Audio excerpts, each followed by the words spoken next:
CMR shopping mall మన height Nagar లో భాగ్యలతా కమాన్ పక్కన ఫిబ్రవరి 29న ప్రముఖ సినీ తారలచే గొప్ప ప్రారంభం. నేనున్నది ఇక్కడ మీకు 10 కేజీల బియ్యం 5,000 రూపాయలు ఇవ్వడానికి కాదు, మీకు 25 సంవత్సరాల భవిష్యత్తు ఇవ్వడానికి, 25 సంవత్సరాల బంగారు భవిష్యత్తు ఇవ్వడానికి.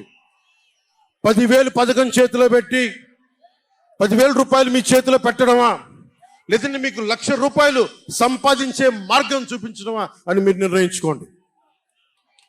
నేనే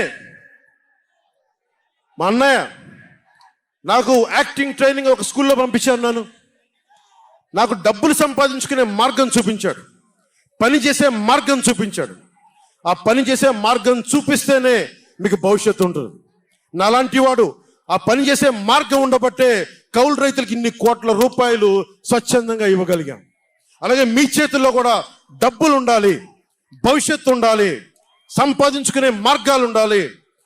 నేను ఎందుకు చంద్రబాబు నాయుడు గారితో పొత్తు పెట్టుకున్నా తెలుగుదేశంతో అంటే, ఆయన ఒక నవ నగరాన్ని నిర్మించిన వ్యక్తి, ఉపాధి కల్పించిన వ్యక్తి, పారిశ్రామికవేత్తల్ని తరలించిన వ్యక్తి, స్వచ్ఛందంగా వచ్చిన వ్యక్తి. ఆయన అనుభవం చాలా కావాలి రాష్ట్రానికి, అందుకనే పొత్తు పెట్టుకున్నాం. ఇంతమంది యువతున్నారు, కులాల గణాంకాలు తీస్తారు.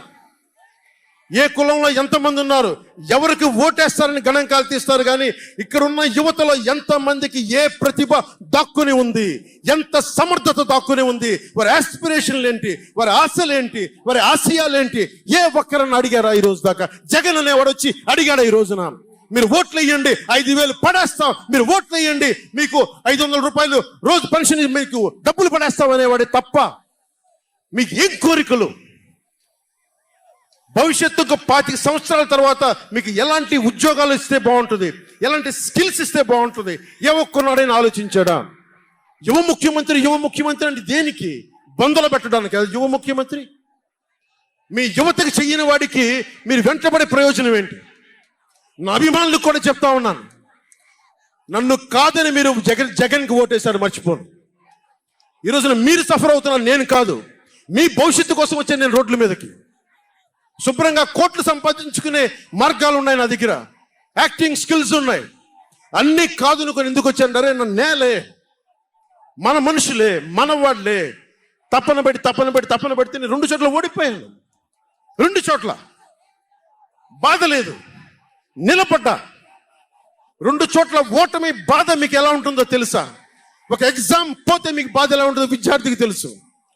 అలాంటిది నేను 2 చోట్ల ఓడిపోతే నేను నిరాశ, నైరాశ్యం, బాధ ఉండింది.